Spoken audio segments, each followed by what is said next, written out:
Good morning. So it is 11 o'clock in the morning.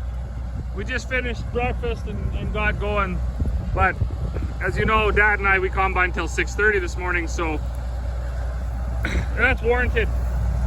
The baler man's going. Unbelievable, that Vermeer baler or whatever, if it's just him knowing how to run it, but he's actually baling up behind the rotary and everything. He's making some pretty nice bales. Dad and Buddy are in the 9750. Grandma and Emmy are in the 9610. And you know, what a crop. So we don't know what it's running. Dad's monitor, he says, keeps telling him 27. If this field ran 27, that would mean we would basically only get about 4,000 bushels off of the field. So this Super Bee holds 2,000. It's going to be full right now, and we've taken 9 trucks. So 9 of those trucks, because the tandem is more than 500 and that single axle is a little less, we kind of just call them 500. So that's 4,500 bushels already, and you can see that big hump on Carl, so he's loaded. That's going to be another 2,000, so we'll be at 6,500. They don't have a whole bunch more to go from here, but they dump every single round. They can't make, you know, we're really excited about that, real happy about that. It is our time with canola. We've spent so many years with everybody and hearing lots of stories. Oh, our canola's running 70 and 80, and I mean, I still don't believe that up here, but you know, our canola is definitely running over 40, and I think by the time we're done, we'll find out it's closer to 50. So I did put those air scales on the Super Bee. Now they're not really accurate for what I wanted them for, but when we get over to the next quarter, straight to the north here, unless we decide to go north of town, I don't know where we'll go next, we're going to see if we can calibrate Dad's combine, because it's definitely not right. This is not running 27 bushels. This is probably running 45. So we'll see. It's also going to be a good time to point out the difference between the windrow behind the 9610, that's conventional Walker combine, and then the windrow behind the 9750, which is a rotary.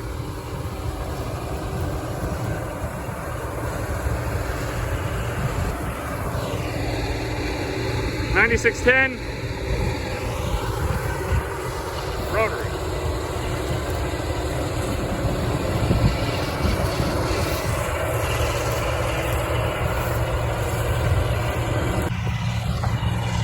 So the one nice thing about windrowing behind the combine is you don't have to look all over for header or for combine loss. So you do gotta dig down though, and it's really easy to see when you're windrowing because the canola is very black, and you can see the pods are very white. So we got to dig right down. I dig right down to the ground. Now, of course, what you find right on the ground probably didn't go through the combine, right? You probably lost it right at the header. So what you're looking for is what's sitting in amongst the crop. So you start out, this would be lost through the rotor. So if your concaves are open too wide or what have you, and yeah, then as you go through, you can have, you'll have loss at the sieves if they're closed or too much wind or anything. But I'm really happy with what I'm seeing. I don't see hardly any canolas. And the big thing behind that is it's easier to set a combine to a good crop than it is to set a combine to a bad crop.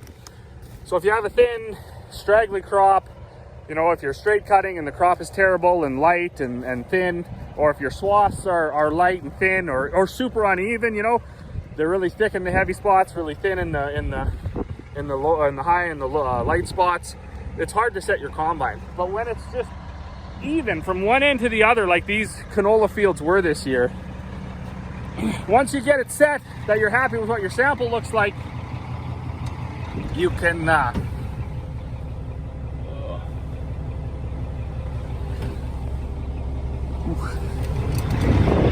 wanted to see how full this thing was, but I'm actually a little light on the tractor, and I expect I'll be a little light here too. Yeah, a little light there. So this is not full. I lied. I told a big fat lie. But the back's full. So there's probably, so a legal load for this of canola is about 2,000 bushels. I'm a little light here and there. I'm probably around 1,700 bushels. Anyways, nothing to shake a stick at. That's amazing. Canola right now is hovering right around that $20 a bushel mark. So, oops, you do the math, 17 times 20. Or if you want to be really accurate, 17 times like 1960 is what the price is. So, exciting times. This could be one of the best canola crops we've ever grown.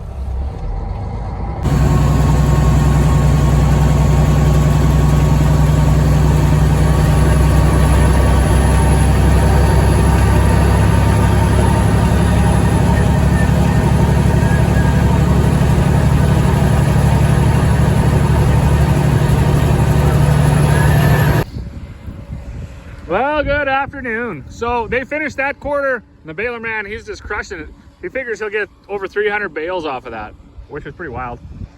And yeah, over here looks just as good. So I was behind these combines looking for losses.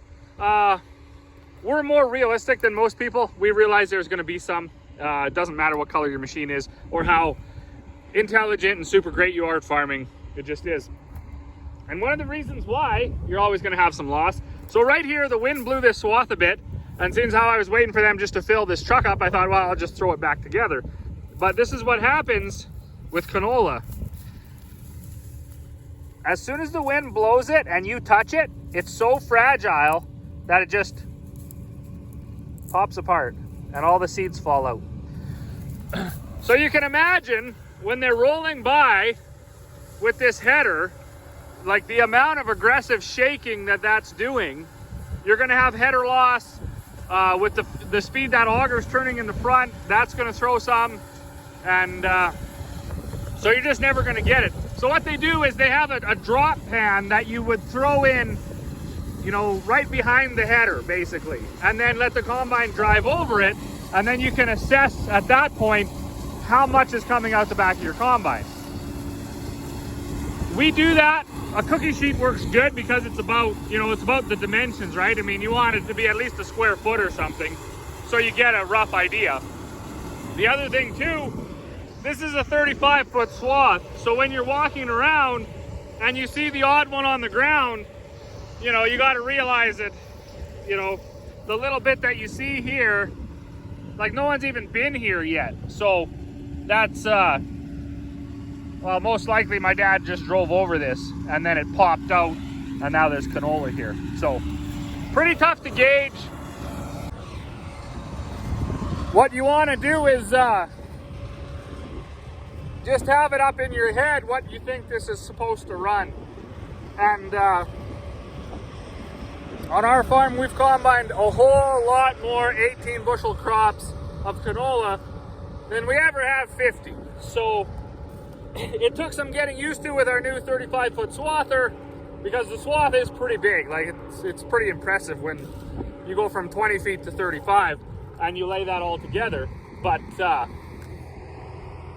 you know, you can look at it, you can count the pods and get a rough estimate. We figured this was going to run over 40, and judging by how fast the bin is filling up, I think we're well north of 40. Probably quite a bit north of 45. I don't think we'll hit the 50 mark, and I don't know if we ever have on our farm. Maybe a couple years ago, but we could get there. Again, guys, not going to know. We don't do much like field specific averages. It's more of a general, you know, how did your canola run? Because even last year we had a piece right across from the house that ran very well, definitely over 40, and then we had a piece just kitty corner to it that ran about 15. So that brings your average down quite a bit.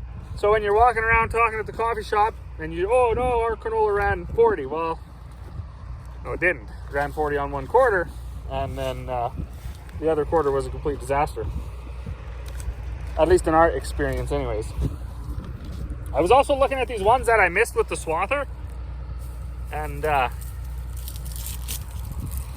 they're quite, like, they're hard to thrash out yet.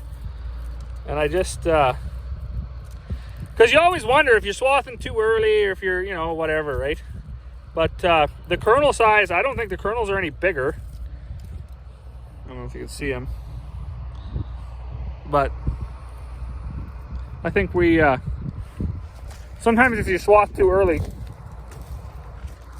you'll end up with a smaller kernel. So that'll affect your yield right there. Or maybe even the kernel won't weigh up as much. So that'll affect your yield. But I think we're all right. There's definitely no going back now. So it is what it is. Well, it is a bit breezy, but oh, go baler, man, go. That's nuts. He's got like, he's probably got a couple hundred bales here already on just this 150 acres. So he's doing well. There was a lot of people nervous about, well, pretty much all the cowboys nervous about what they were going to do for bedding, what they were going to do for feed, what they were going to do for straw. And, you know, they were trying to get as much as they can. As I've explained several times in these videos, we're actually dropping the straw now with our rotary combine and our conventional combine, because it's just, you know, the least we can do for these guys. They need some sort of roughage, they need some sort of bedding, they need, you know, they need all this stuff. If they can't get a good source of bedding, then they're gonna have to use some of their hay for, you know, or whatever, or just leave the cattle without. If we end up with a long, hard winter, that's no fair either. So definitely glad to see him having such success with that. That's what he's got a new baler, so he's just getting her done. He's only had a couple of hiccups, and you know, that's to be expected with baling canola straw at all or behind the rotary.